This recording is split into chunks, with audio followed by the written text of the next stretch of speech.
प्रजा सुखे सुखम राजः, प्रजा सुखे सुखम राजः, प्रजानां च हिते हितम्, प्रजा सुखे सुखम राजः, प्रजानां च हिते हितम्, नित्य प्रियम हितानुजे, प्रजानां च प्रियम हितम्। अर्थात राजा का अपना कोई हित नहीं होता, राजा का अपना कोई सुख नहीं होता, प्रजा का सुख और पास से बना लूं थोड़ी सी। राजा का अपना सुख होता है, अपना हित होता है।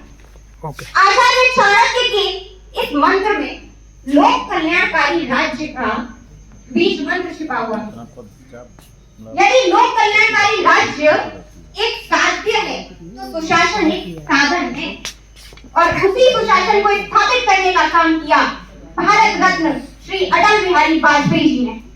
जी हाँ, मध्य प्रदेश के ग्वालियर में 25 दिसंबर 1924 को जन्मे श्री अटल बिहारी वाजपेयी जी के बारे में मैं जितना कहूँ उतने शब्द कम।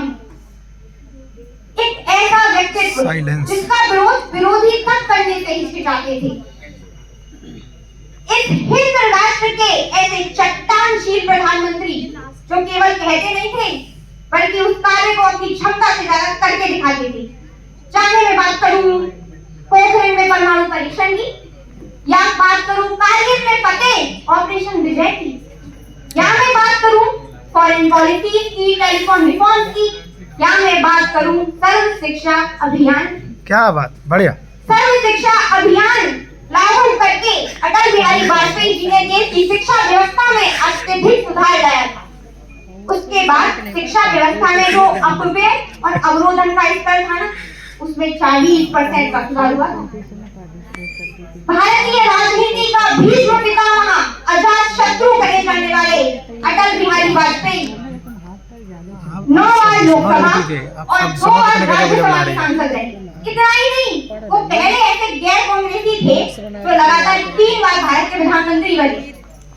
अटल बिहारी वाजपेयी अपने जीवन के प्रथम दौर में पत्रकार हुआ करते थे, और एक पत्रकार की राष्ट्र निर्माण में क्या भूमिका हो सकती है, इसका जीवंत उदाहरण अटल बिहारी वाजपेयी। वो अटल जी थे जिन्होंने पहले प्रधानमंत्री के रूप में हिंदुस्तान से लाहौर तक का सफर बस से तय किया था, और ये पहली बार था जब हिंदुस्तान से पाकिस्तान के बीच में बस यात्रा शुरू हुई।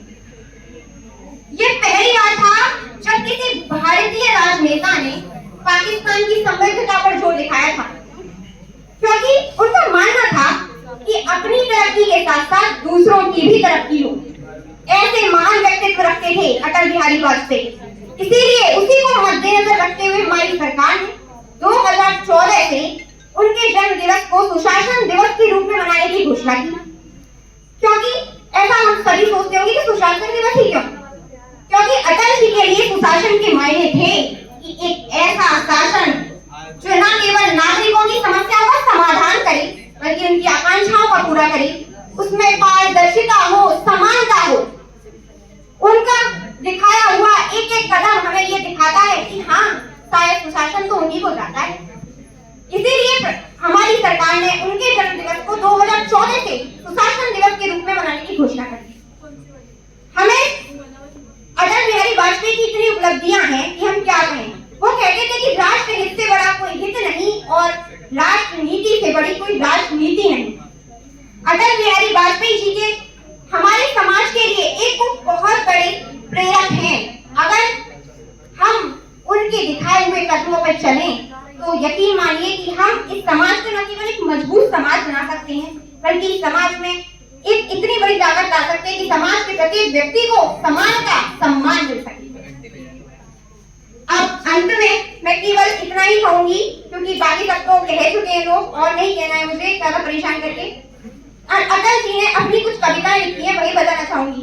भारत के लिए जो उन्होंने कहा है यही हमें अपने अंदर लाना है। अटल एक व्यक्ति का नाम नहीं है, वो एक व्यक्तित्व है और व्यक्तित्व कभी मरा नहीं करते।